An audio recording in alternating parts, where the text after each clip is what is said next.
والصلاة والسلام على رسول الله صلى الله عليه وآله وسلم.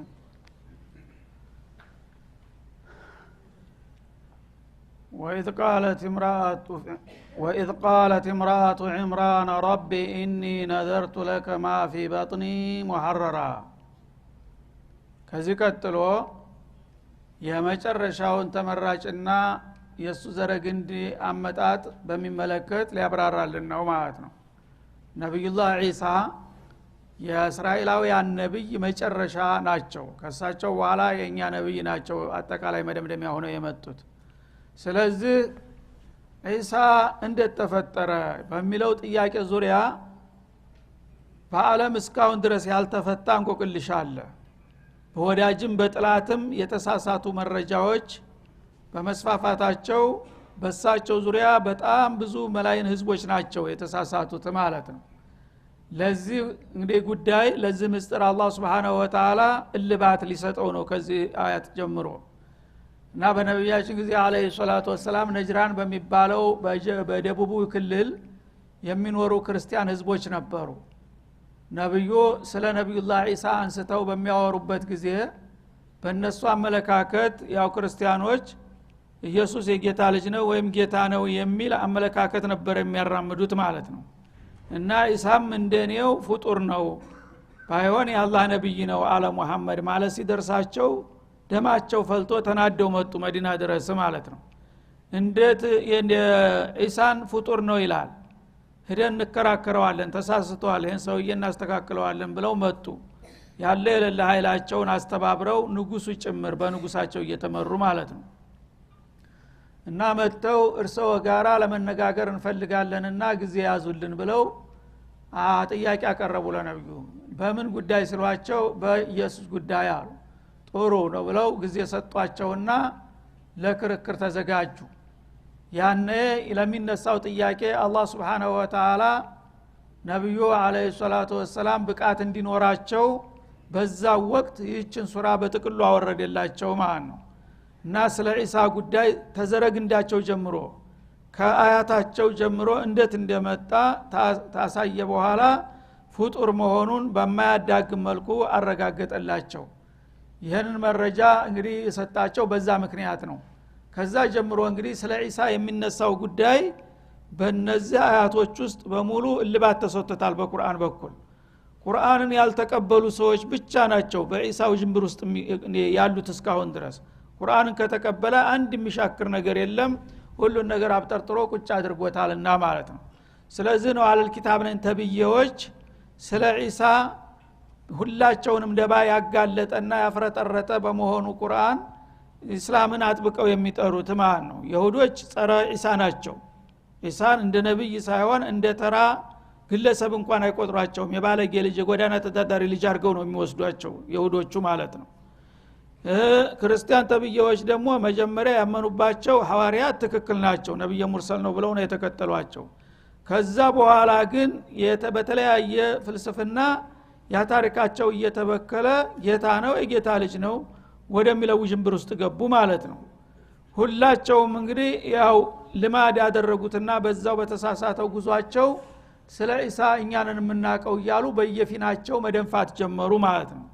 ቁርአን መጣና ኢሳ አንተ እንደምትለውም አይደለም አንተ እንደምትለውም አይደለም ይህ ነው ኢሳ ማለት ብሎ ማንንም ተጨባጩን ሁኔታ ቁጭ አደረገ፣ ሁሉንም አስተባበላቸው ማለት ነው።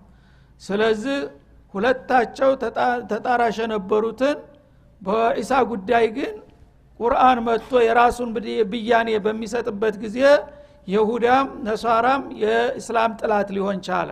ለምን ደባቸውን ስላመከነባቸው ማለት ምስጥሩን ስላበላሸባቸው።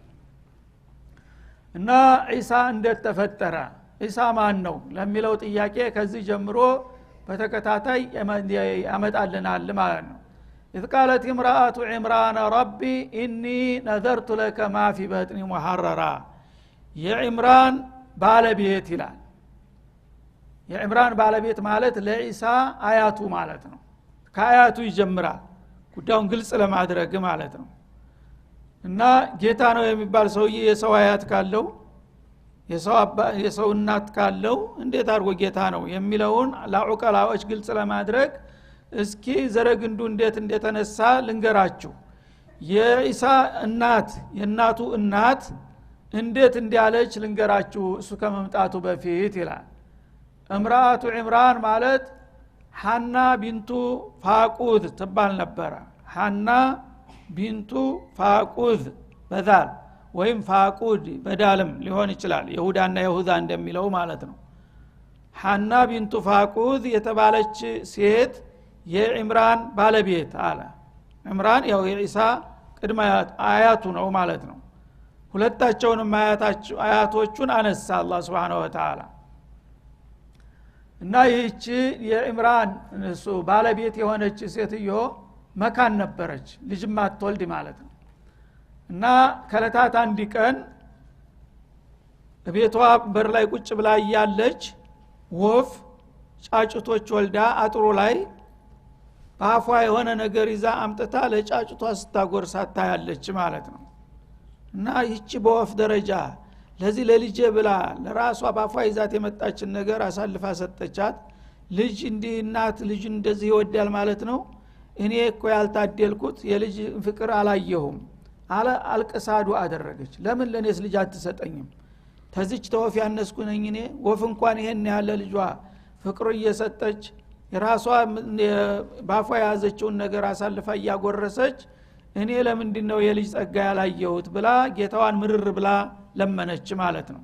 ሲምሪ አስተምር እንደሚባለው ሊሰጣት ፈልጓልና አላህ Subhanahu Wa Ta'ala ይችን እንግዲህ ወፍ ላከላት ማለት ነው። ስሜቷ እንዲቀሰቀስና ኮስተር ብላ እንድትለምን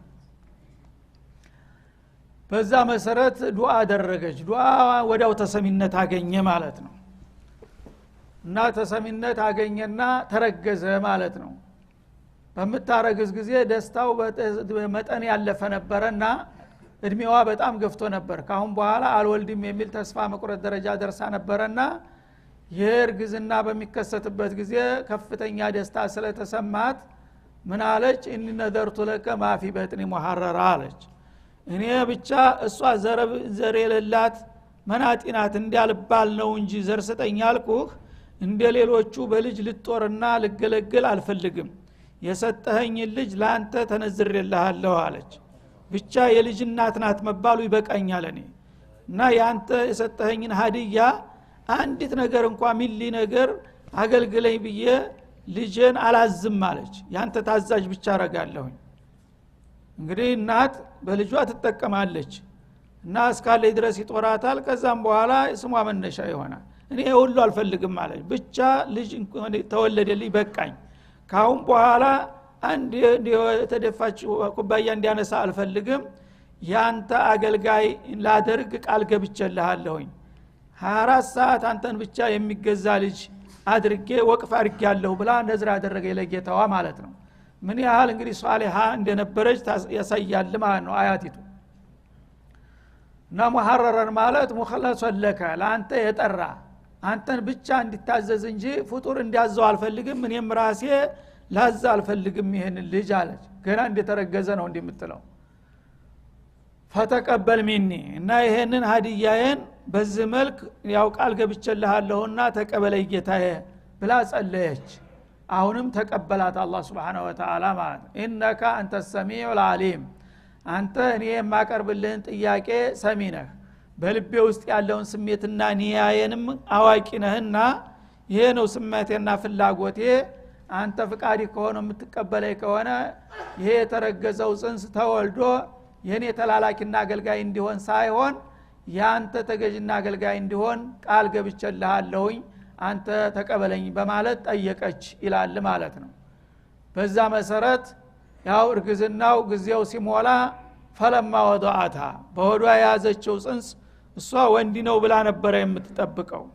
ግን ስትወለድ ጽንሷ ሴት ሆና ተገኘች። قالت ربي اني وضعتها انثى የተወለደችው እንስት በመሆኗ ለነዝሬ የማይበቃ ነገር ሆነብኝ ብላ ደነገጠችና ሴት ሁና ወለድኳትሳ እኔ እኮ ወንድ ልጅ እንዲወለድ ነበር ስጠብቅ የነበረው ብላ እንደገና አቤቷን አቀረበች ማለት ነው። እና እሷ እንግዲህ በይተል መቅዲስ ነው የምትኖረው። የበይተል መቅዲስ አገልጋይ ልታረጋት ሰደና ልታረግ ነበር። ያ በይተል መቅዲስ አገልጋይ የመስጂዱ ሰራተኛ አድርጋ ለመመደብ ነበር ነዝር የገባችው ማለት ነው። ስለዚህ የመስጂድ ሰራተኛ የሚሆነው ወንድ ነው ሴት መስጂድ ውስጥ እንታለ ያ ወንዶች ጋር መቀላቀል ስለሚመጣ ችግር ያመጣልና ማለት ነው ስለዚህ ተቀባይነት አላገኝም ብላ ሰጋችና ሴት ሁና ተወለደችብኝሳ በማለት ጥያቄዋን አቀረበች ያነ አላህ Subhanahu Wa Ta'ala والله اعلم بما وضعت እሷ የወለደችው ምን እንደሆነ ከሷ ይበልጥ አላህ አዋቂ ሆኖ ይያለ እሷ ግን በድንጋጤ ለአላህ ልትነግረው ሴት ወለድኩኝ እኮ ትላለች ማለት ነው ለኔ ነው የምትነግረኝ ሳትፈጠር በፊትም አቃለሁ እኮ ምን እንደምትወለድ ይላል ማለት ነው እሷ ሴት መሆኗ ለዚህ ለተነዘረችለት ስራ ብቁ ያደርጋትም ብላ ስጋቷ ነው ሴት ከሆነች እንዴት አርጋ የመስጂድ ሰራተኛ ትሆናለች ብሎ ውድቅ ያረግብኛል ብላ ፈርታ ነው ይሄን ጥያቄ ያቀረበችው አላህ ግን ሴት መሆኗንም አቃለው ሴት ሁና ግን ከወንዲ በላይ መሆኑንም አቃለሁኝ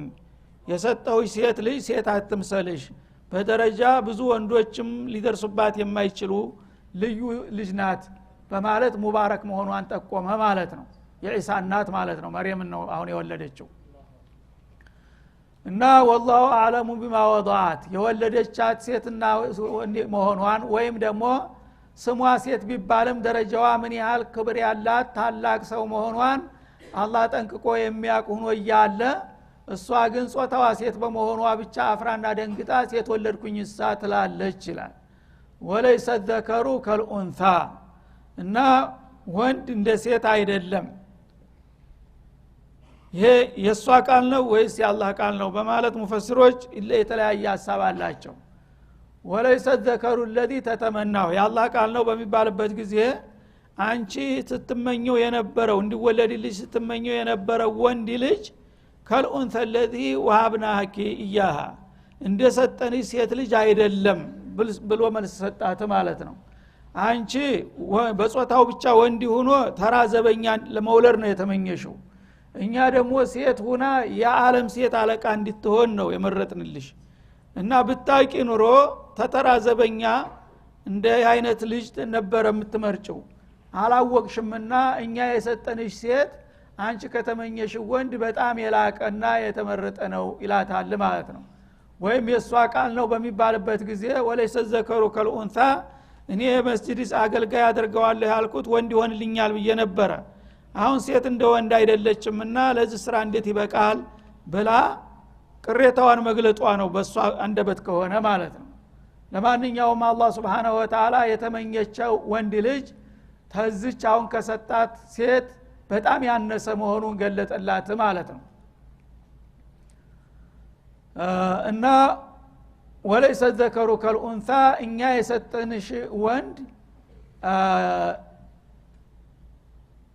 እንደተወለደችው ሴት አይደለም የተወለደችው ሴት በጣም ትበልጣለች ተሱ ተልቃለች ማለቱ ነው ወኢኒ ሰመይቱሃ መርየም አለች ለማንኛውም እኔ ቃሌን አላፈርስም መቀበል አለመቀበል የራስ ምርጫ ነው እኔ መጀመሪያ ይችን ልጅ ላንተ ተነዝሪያታለሁኝ የስለት ልጅ ናት እኔ ምን ጊዜም ቢሆን ወስጄ እዛ ቦታ ማስረከብ ይኖርብኛል አንተ ደግሞ የምትለውን ትላለህ በማለት በሐሳቧ ጸናች ማለት ነው ወኢኒ ሰመይቱሃ መርየም እና ኻዲመቱ በይቲላህ ስሟ ራሱ ከዓላማዋ ጋር የተስማማ ሆነ ማለት ነው የአላህ ቤት አገልጋይ ብዬ ሰይሜያታለሁ አለች ያአላህ እሷም የአላህ አገልጋይ ናት የቤቱ አገልጋይ ናት ማለት ነው ስለዚህ ቤተል መቅዲስን እንድትንከባከብ ነው ነዝር ያደረኩት በዛ መሰረት ያው ያንተ አገልጋይ የቤትህ ሰራተኛ እንድታደርጋት ቃሌን በቃሌ ነው አልለውጠውም ሴት አድርገ የፈጠርካት አንተና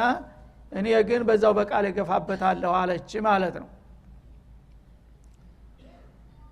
ወኢኒ اعيذها بك وذريتها من الشيطان الرجيم እና ይህች ልጅ ለማንኛውም እሷንና ትውልዷን አለች በጣም ሙባረክ የሆነ ሴት ናት አርቆ አሳቢ ናት ይህች ልጅ ራሷን እንደገና ከሷ የሚወርደውን ትውልድም اعيذها بك በአንተ በጌታዬ እጠብቃለሁኝ وذريتها ትውልዷንም ጭምር من الشيطان الرجيم من شر الشيطان الرجيم ከተረገመው ሰይጣን ተንኮል ይቺ የብርቅ ልጅ ናትና ታንድ ብሶ ያው ሰይጣን ተተናኮላት ሊከስር ይችላልሁኝ ስለዚህ ብትስቢሉ ቅንጥስ ነውና ሌላ ልጅ ብዙ ልጅ ያለው ሰው አንዱ ሷሊህ ቢሆን አንዱ ጧሊህ ቢሆን ምንም አይደል አማራጭ አለ እኔ ግን ይችል ልጅ ያ ላንተ ተነዝሬ የወለድኳት ልጅ እስከሆነች ድረስ እሷንም ትውልዷንም በሰይጣን ተንኮል እንዳትጠቃ ጠብቅልኝ ይልሃለሁ አለች የተባረከች ሴትዮ ማለት ነው እና ለሰይጣን አሳልፈህ እንዳትሰጥብኝ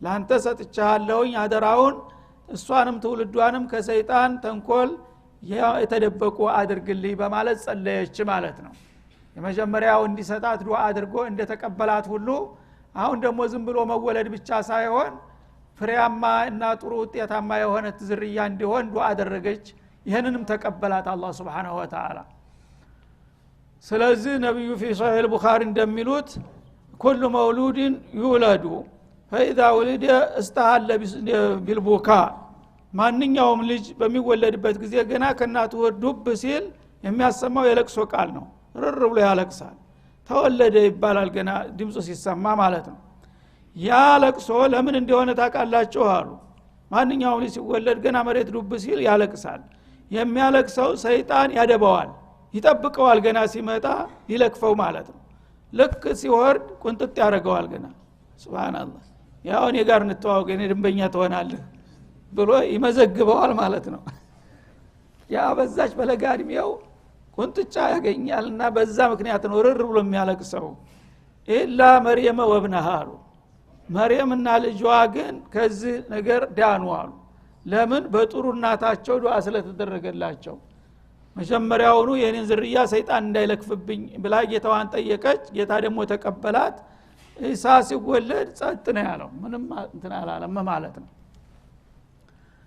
በዚህ ምክንያት አላህ Subhanahu Wa Ta'ala እሷንና ትውልዶቿን ጠብቅልኝ ብላ ይቺ ሙባረክ የሆነች ሴትዮ ሐና ዱዓ ስላደረገች መርየምና ኢሳ ከዚህ ተሰይጣን ሰለባነት ዳኑና አመለጡ ማለት ነው فتقبلها ربها بقبول حسن እና ጌታዋ ልክ እንደጠየቀችውና እንደተመኘችው በመልካም አቀባበል ተቀበላት እና እሷ ሴቱና በመወለዷ ለዚህ ለቤተል መቅዲስ አገልጋይ መሆናት በቃም ብላ ፈርታና ሰግታ ስለነበረ ምንም ችግር የለውም እሷ የመጀመሪያ የቤተል መቅዲስ ሰራተኛ አድርጌ ተቀብልያታለሁኝ በማለት አላህ Subhanahu Wa Ta'ala ክብር ሰጣት ማለት ነው እና እሷንም ዝርያዋንም እንደተባረከች እንደገና ደግሞ የቤተል መቅዲስ አገልጋይ ሰራተኛ መሆኗም ተቀባይነት አገኘ ጸደቀላት ማለት ነው ወአንበታ ነባተን ሐሰና ውብ የሆነ አስተዳደግንም አሳደጋት ይላል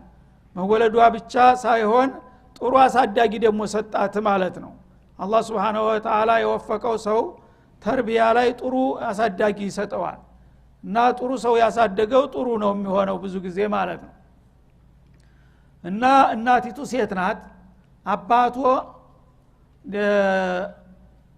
አላየም ገና እንደተረገዘች ነው ልጅቱ የሞተው አባትየው ኢምራን ማለት ነው እሷ እናቲቱ ብቻ ናት ስትወለድ እናቷን ያገኘችው ስለዚህ አላህ ለህክማው ነው አባቷ ቢኖር ኖሮ ተራ ግለሰብ ነው እርግጥ ሷሊህ ነው እሱም ኢምራንም ግን መርየምን በዛ መልክ ቀርጾ ለማሳደግ ችሎታው ብቁ አልነበረም አላህ ለህክማው የጎዳ መስሎ ይጠቅማል አንዳንድ ጊዜ ማለት ነው አባቷ ልክ እኛ ነብይ አባታቸው እንደተረገዙ እንደሞተባቸው እሷም እንደተረገዘች ነው ኢምራን የሞተባት ማለት ነው ስትወለድ ግን እናቲቱ ያው ነዝር አድርጋታለች ለቤተል መቅዲስ ሰራተኛ እንድትሆን ተነዝሬያለሁ ስለት ገብቻለሁ ብላለችና አባቷ ቢኖር ኑሮ እቺን ጨቅላ ልጅ ለምን ወስደሽ ለዘቦታ ተጠያለሽ እኔ አሳድጋታለሁ ብሎ እንደማንኛውም ተራ ቤተሰብ ቤቷ ነበር የምታድገው ግን አላህ ልዩ አስተዳደግ ልዩ ኮርስ እንድታገኝ ሲል አባቷ ቀድሞ እንዲሞት አደረገ ማለት ነው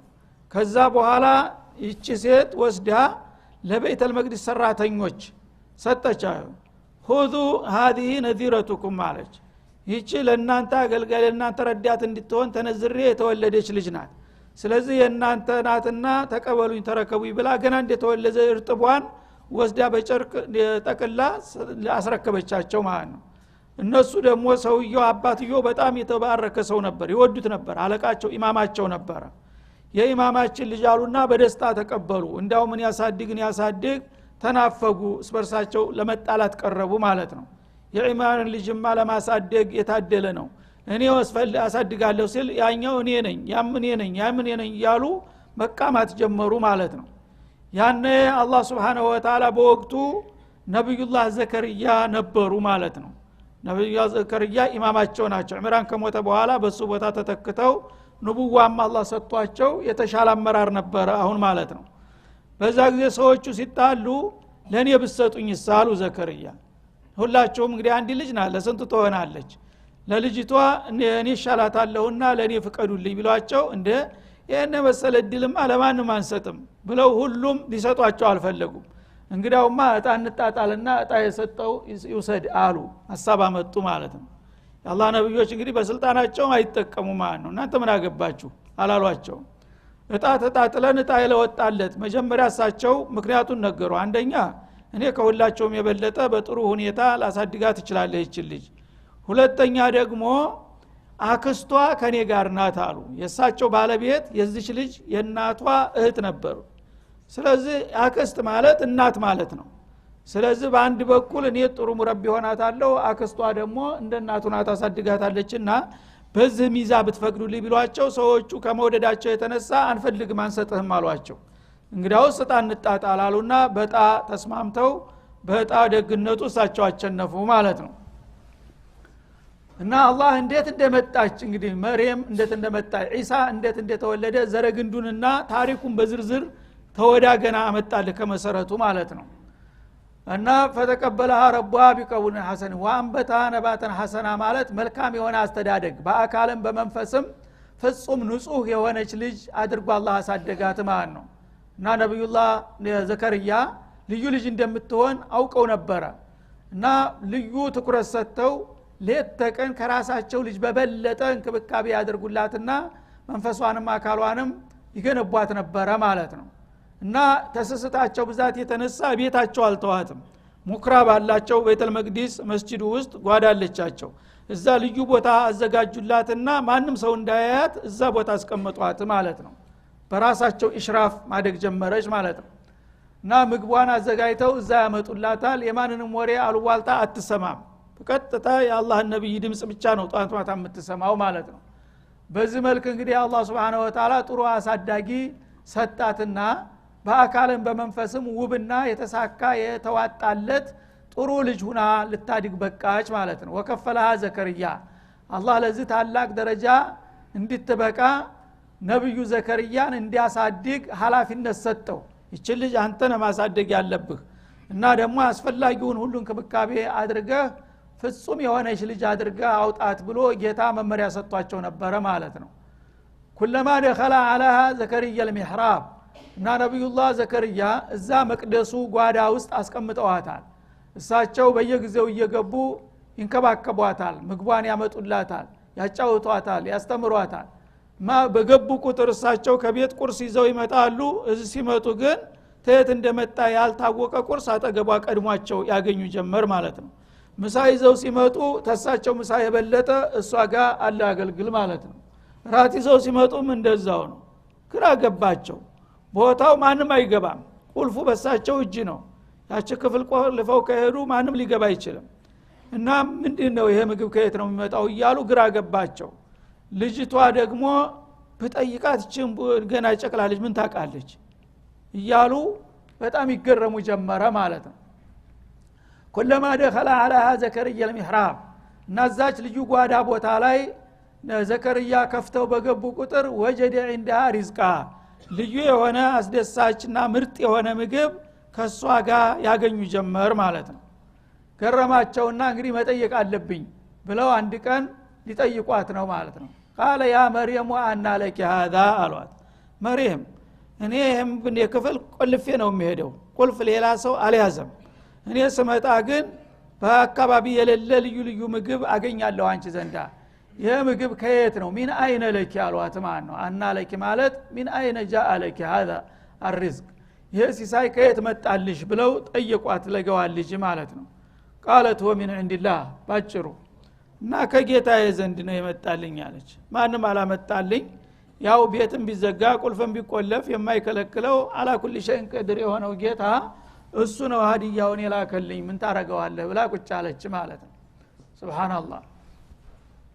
እና ከአላህ ዘንድ ነው እንደሚባለው ያው አገሩ ያትክልት አገር ነው ፍልስጤም አካባቢ ወትሮም ለምለም ነው ጀነቱል አርድ ይባላል በሞቃት ጊዜ የሚያፈሩ አትክልት አይነቶች አሉ በخريف ጊዜ በብርድ ጊዜ በሽታ ጊዜ የሚያፈሩ የተለያዩ አትክልቶች አሉ በተቃራኒው ነበር በሞቃት ወራት የማይገኘውን አትክልት የሽታውን ነው የሚያገኙት ማለት ነው በብርድ ወራት ደግሞ የማያፈራው ዛፍ በሞቃት ወራት ያገኛሉ በተቃራኒው ማለት ነው እና መጀመሪያ በአካባቢውም የዛ አይነት ፍሬ ባሁኑ ወራት የለም እና ካለስ ደግሞ ማን አመጣው እንዴት ገባ እያሉ ግራ ይገባቸዋል ማለት ነው ታዲያ ይህ ምግብ ከየት መጣልሽ እንዴት ሊገባ ቻለ በሚሏት ጊዜ ቃለት ሆ ሚን እንዲላህ ይሄማ ከአላህ ከጌታችን በኩል ነው የተላከልኝ ብላ መልስ ሰጠች ማለት ነው ኢነላህ የርዙቁ መን የሻ ቢገይሪ ሒሳብ ታስተምራቸው ጀመር ማለት ነው እና አጣቅም እንዴ አላህ እኮ የፈለገውን ሰው ያለ ምን የስፍር ያለ ቁጥር ያለ መጠን እንዴት ለምን ሳይባል መመገብ ይችላል እኮ አላህ የዛ አይነት ችሎታ ባለቤት የሆነው ጌታ በተዘጋው ቤት ውስጥ የዛ አይነት ሀዲያ የሚያስገባው እሱ ነው ብላ ነገረቻቸው ማለት ነው ይሄ እንግዲህ መልስ የነብዩላህ ዘከርያም አንድ ችግር ነበረባቸውና ለዛ ችግራቸው መፍትሄ እንዲፈጥር አደረገ ማለት ነው እሳቸው መካን ናቸው ልጅ አልተወለደላቸው እና ልጅ እንዲወለድላቸው ይመኛሉ ይጸልያሉ አሁን ግን አልተሳካም አሁን እድሜያቸው እንዳውም እየገፋ መጥቶ ወደ ሽምግልና ስለሄዱ ካሁን በኋላ ሊወለድልኝ ቢወለድስ ማን ሊያሳድገው እያሉ ተስፋቸው የመነመነ መጥቶ ነበረ ማለት ነው አሁን የዚች ህፃን ልጅ መልስ ግን እንደገና ስሜታቸውን ቀሰቀሰና አላህ Subhanahu Wa Ta'ala ልጅ እንዲሰጣቸው ሙጥኝ ብለው እንዲለምኑ ጋበዛቸው የሷ መልስ ማለት ነው ለካ አላህ የፈለገውን እንዲማረክ ከቻለ የኔም እኮ መውለድ ይቻላል ያም የተወለደው ልጅ ደግሞ እንደ መርየም ታምረኛ ሊሆንም ይችላል አሉና ከሷ ደርስ በማግኘት ሁናሊከ ዳአ ዘከርያ ረበህ ይላል ማለት ነው ዘከርያ ደግሞ ከዚህ ከሷ መልስ በመነሳት ምን ጠይቀው ምን እንዳገኙ በጣልቃ ሊነግረን ነው በሚቀጥለው እንመለስበታለን ወሰለላሁ ዐለ ነብይ